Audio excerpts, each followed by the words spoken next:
Let's face it, saving money is hard. It's like trying to catch a greased pig in a thunderstorm. That's where apps like Acorns come in, promising to turn your spare change into a growing oak of wealth. But is it really a bank? Or is it something else entirely? Let's dive in. First off, what is Acorns? It's an investment app that rounds up your purchases to the nearest dollar and invests the difference. So, that $3.27 coffee becomes a $4 investment. Sounds simple, right?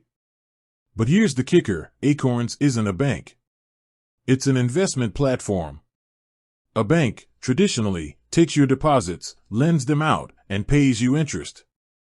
Acorns doesn't do that. Instead, it pools your money with other users and invests it in a variety of assets, like stocks, bonds, and ETFs.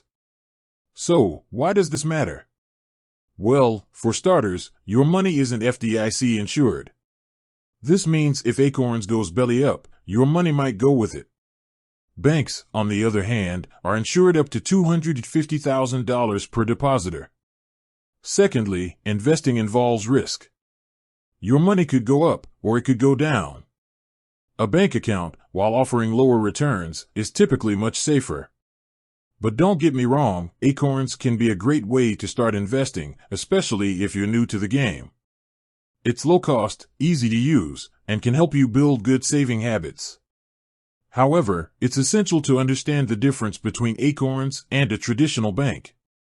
Acorns is a tool for growing your money, not a place to park it safely. So, is Acorns right for you? That depends on your financial goals and risk tolerance.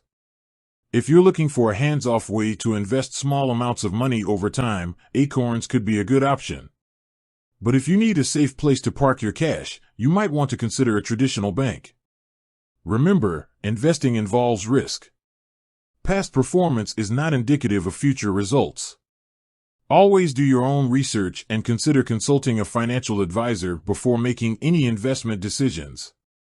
With that said, thanks for watching, and until next time.